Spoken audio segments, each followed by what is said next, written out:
वहां पर एक पदाधिकारी है, नाम नहीं लूंगा, यहाँ के नए नए पदाधिकारी आए हैं, उसको मैंने सुना कहते हुए कि इन सारे गाड़ियों को रोक लो, इनका चाबी छीन लो।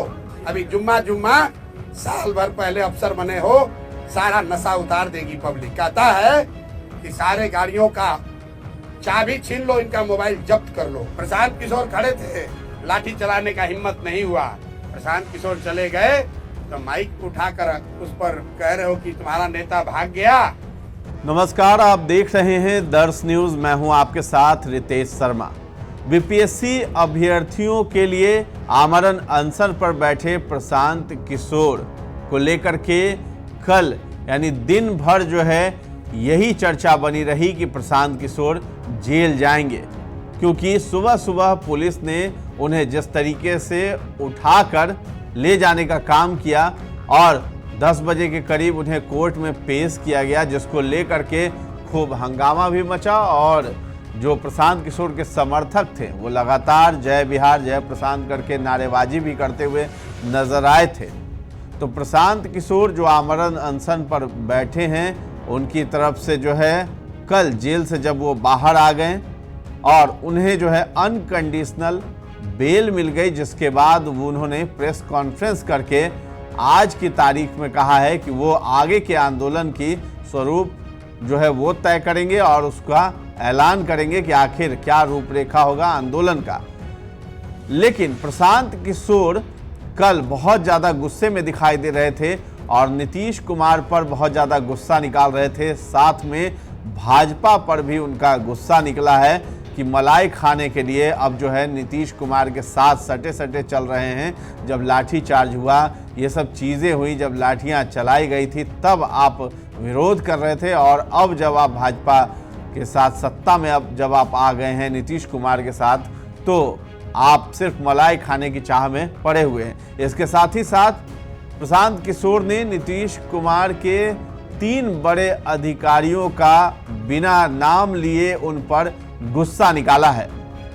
तो प्रशांत किशोर पहले भी जब बीपीएससी अभ्यर्थियों पर लाठी चार्ज हुआ था, जब शुरुआत की थी उन्होंने नेतृत्व करना बीपीएससी अभ्यर्थियों की मांगों को लेकर के, तब जिस तरीके से पटना के जेपी गोलंबर पर लाठी चार्ज हुआ था और उस समय जो आईपीएस हैं स्वीटी सहरावत, उन पर उन्होंने गुस्सा निकाला था और उन्होंने कहा था कि मानवाधिकार में हम जाएंगे और वहां पर हम शिकायत करेंगे ह्यूमन राइट्स में इस आईपीएस अधिकारी का, और ये भी चेतावनी दी थी कि आपकी सारी अकड़ निकल जाएगी क्योंकि बिहार का निज़ाम भी बदलने वाला है, तब आप क्या करेंगे।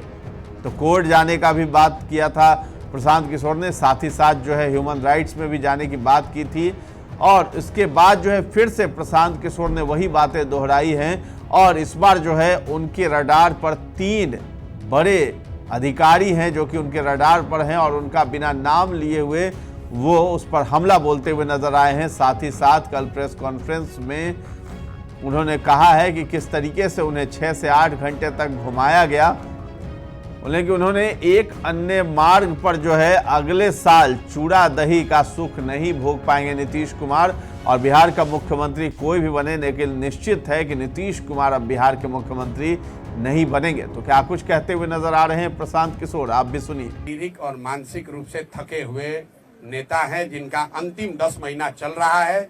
14 तारीख को चूड़ा दही खा लें, उसके बाद एक अन्य मार्ग पर चूड़ा दही खाना कभी जीवन में नसीब नहीं होने वाला है। कोई भी मुख्यमंत्री बने बिहार का नीतीश कुमार नहीं बनेंगे। और कितना ये शारीरिक और मानसिक रूप से थके हुए हैं आप देखिए। जिस प्रशांत किशोर को पकड़ने के लिए पिछले 5 दिन से इनका पूरा एडमिनिस्ट्रेशन लगा हुआ है, कितनी तैयारी की। आज सैकड़ों गाड़ियां, मुझे बताया गया 25 थाने के फोर्स, पुलिस लाइन से फोर्स, सबको लगा दिया और उस आदमी को पकड़कर ऐसे जगह ले गए जहां हॉस्पिटल वाले एडमिशन लेने को तैयार नहीं। 3 घंटे तक 4 घंटे तक घुमा रहे हैं, पता ही नहीं चल रहा है कि भीड़ से बचने के लिए इस आदमी को ले कहां जाएं। जिस प्राथमिक सामुदायिक स्वास्थ्य केंद्र पर ले गए, वहां के डॉक्टर भी इनकी बात सुनने को नहीं तैयार है क्योंकि ये गलत करने को कह रहे थे। और इनके पुलिस प्रशासन व्यवस्था में हीरोइज्म करने वाले 2-4 अफसर भीड़ के दबाव से, आप ये भी जानिए क्यों ले गए मुझे बेउरिए, जब कोर्ट में मामला आर्ग्यू हो रहा था, कोर्ट ने एक बार निर्णय दे दिया था। ये हमको इतनी जल्दी क्या थी इनको ले जाने की? जल्दी ये थी कि जो हजारों की संख्या में वहां भीड़ जुटी, तो वहां से पुलिस के रिस्पॉन्सिबल पदाधिकारियों ने ऊपर खबर भेजी कि भीड़ अनियंत्रित भीड़ है यहाँ। तो यहाँ पर जो हीरो बनने वाले लीडर अफसर है, पुलिस पदाधिकारी, कहीं मौके पर आज नहीं दिखे। जो लाठी चलवाते हैं माइक लेकर, आज वो भीड़ को नियंत्रित करते नहीं दिखे। आज बिहार पुलिस के 4-5 वहां अफसर थे, और जितने जन सुराज के या इस अभियान के समर्थन में आज लोग आए थे, सबको हम लोगों ने कहा कोई पुलिस वाले को परेशान नहीं करेगा। और आप मीडिया बंधुओं ने देखा कि पुलिस हम लोग की क्या सुरक्षा करेगी। जन सुराज के समर्थक, इस अभियान के समर्थक, वो छात्र, युवा संघर्ष समिति के लोग, उन्होंने पुलिस को आराम से वहां पार कराया। ये कैरेक्टर है इस अभियान का, ये कैरेक्टर है जन सुराज और जन सुराज से जुड़े हुए लोगों का, ये कैरेक्टर है युवा संघर्ष समिति के बच्चों का। इसके मुकाबले पुलिस क्या करती है? जब 18-20 हजार की भीड़ थी, प्रशांत किशोर खड़े थे, लाठी चलाने का हिम्मत नहीं हुआ। प्रशांत किशोर चले गए तो माइक उठाकर उस पर कह रहे हो कि तुम्हारा नेता भाग गया, तुम पर अब पानी ठंडा डालेंगे और उसको दौड़ा दौड़ा के लाठी मारेंगे। बेउर पहुंचे, पेपर ही नहीं है, पेपर ही नहीं लिया कोर्ट से। अब जरा आप लोग सब पत्रकार हैं, कल प्रशासन से पूछिए कि जब आपके पास पेपर नहीं था तो आप, कोर्ट अभी मामला सुन ही रहा था, तो आप प्रशांत किशोर को बेउर ले क्यों गए? और ले गए तो इसके लिए कौन जिम्मेवार है? क्या प्रशासन उन पर कार्रवाई करेगा? नहीं करेगा, क्योंकि नीतीश कुमार शारीरिक मानसिक रूप से थके हुए व्यक्ति हैं। हम बताकर के क्यों नहीं इस्तीफा मांगते हैं? नहीं, मैं क्यों मांगू? मैं उनको इतना बड़ा क्यों बनाऊं? जिसको इस पूरी व्यवस्था में कुछ चंद अधिकारी, आप लोग हमसे ज्यादा जानते हैं कि सीएमओ में बैठकर कौन चंद अधिकारी इस पूरे राज्य को चला रहे हैं, लूट रहे हैं। आपको हमसे ज्यादा मालूम है कि कौन लोग हीरोइज्म कर रहे हैं, कौन लाठी चलवा रहा है। कोर्ट ने अनकंडीशनल बेल देते समय प्रशासन को कुछ नहीं कहा? प्रशासन को बिल्कुल ठोका। एक लाइन पढ़ दीजिए। इन्होंने कहा, कोर्ट ने ऑर्डर में कहा कि ये सारी धाराएं जो सारा आपने इन पर एक्यूजेशन एलिगेशन लगाया है, इसमें कोई ऐसा धारा नहीं है जिसके लिए आपको इनको कोर्ट में प्रोड्यूस करने की जरूरत थी। आप थाने से ही इनको जमानत दे सकते थे, आप कोर्ट में लाए ही क्यों? क्योंकि कोर्ट में इसलिए लाए कि इनका अपना नशा है पावर का, कि इनको पहले 6 घंटा दौड़ाएंगे, इनको आज सबक सिखाएंगे। अरे हमको क्या सबक सिखाओगे? प्रशांत किशोर तुमसे डरने वाला नहीं है। 6 घंटा घुमाओ या 60 घंटा, अभी भी कितने बच्चों को शायद डिटेन कर रखा है? 50 लोग हैं। 50 लोगों का क्या होगा?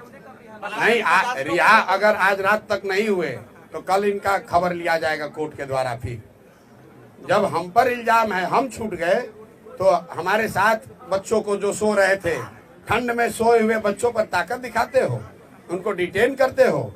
मुझे जब ये एम्बुलेंस से ले जा रहे थे तो पीछे से कुछ लोग, एम्स से जब लेके जा रहे थे तो पीछे से, मैं आपको घटना बता रहा हूँ, पीछे से कुछ साथी गाड़ी से जा रहे थे, ये देखने के लिए कि ये लोग कहाँ जा रहे हैं, घबराहट में, प्यार में, जो भी कह लीजिए। वहां पर एक पदाधिकारी है, नाम नहीं लूंगा, यहाँ के नए नए पदाधिकारी आए हैं, उसको मैंने सुना कहते हुए कि इन सारे गाड़ियों को रोक लो, इनका चाबी छीन लो। ये कहा उसने, उस आदमी ने, शख्स ने। अभी जुम्मा साल भर पहले अफसर बने हो, सारा नशा उतार देगी पब्लिक। कहता है कि सारे गाड़ियों का चाबी छीन लो, इनका मोबाइल जब्त कर लो। कोई पूछने वाला नहीं है कि किसने तुम्हें अधिकार दिया है, ये किसने अधिकार दिया है। कहता है अगर नहीं करोगे तो हमारे पीछे चलने के इल्जाम में तुम पर केस कर देंगे। ये स्थिति है। बताइए, ये प्रशांत किशोर को पकड़ के ले जा रहे हैं, हमारे पीछे इतने लोग हैं। जब हमारे साथ ये हो रहा है तो बिहार के गांव में, शहर में, गलियों में रहने वाले बच्चों के साथ क्या करते होंगे ये लोग। तो आपने सुना किस तरीके से प्रशांत किशोर काफी ज्यादा गुस्से में दिखाई दे रहे थे और उन्होंने 3 बड़े अधिकारियों के बारे में बताया है और एक किस्सा भी उन्होंने सुनाया कि किस तरीके से जब उन्हें एम्बुलेंस में पुलिस ले जा रही थी हेल्थ चेकअप के लिए, तो उनके पीछे पीछे जनसुराज के समर्थक सारे लोग मौजूद थे। तो एक अधिकारी कहते हुए नजर आ रहे थे कि इन सभी की गाड़ियों की चाबी निकाल लो, इस तरीके से धमकी देते हुए नजर आए थे, जिस पर प्रशांत किशोर ने कहा कि उनको किसने अधिकार दिया है कि किसी की गाड़ी की चाबी आप निकालें। तो बहुत ज़्यादा गुस्से में प्रशांत किशोर दिखाई दे रहे थे। फिलहाल जो है आज उनकी तबीयत थोड़ी नासाज है, जिसको लेकर के उन्हें हॉस्पिटल भी ले जाया गया है। एक रूटीन चेकअप होगा, हेल्थ चेकअप होगा, जिसके बाद उन्होंने आज जो है आंदोलन के स्वरूप की जो रूप लेना है आगे, उसको लेकर के वो चर्चा करने वाले हैं। प्रेस कॉन्फ्रेंस भी करेंगे, उसमें ऐलान करेंगे कि आगे किस तरीके से आंदोलन होगा। लेकिन उन्होंने एक चेतावनी भी दी है कि गांधी मैदान से शुरू हुआ ये मामला, अब ये मामला गांधी मैदान से ही निपटाया जाएगा। यानी कि उन्होंने इशारों में कह दिया है कि वो अब गांधी मैदान में ही फिर से बैठेंगे धरने पर, और आगे की जो रूपरेखा होगी वो आज घोषणा करेंगे प्रशांत किशोर। तो फिलहाल इस खबर में इतना ही है। दर्श न्यूज के साथ बने रहें, और अभी तक हमारे चैनल को आपने सब्सक्राइब नहीं किया है तो जरूर कर लें। धन्यवाद।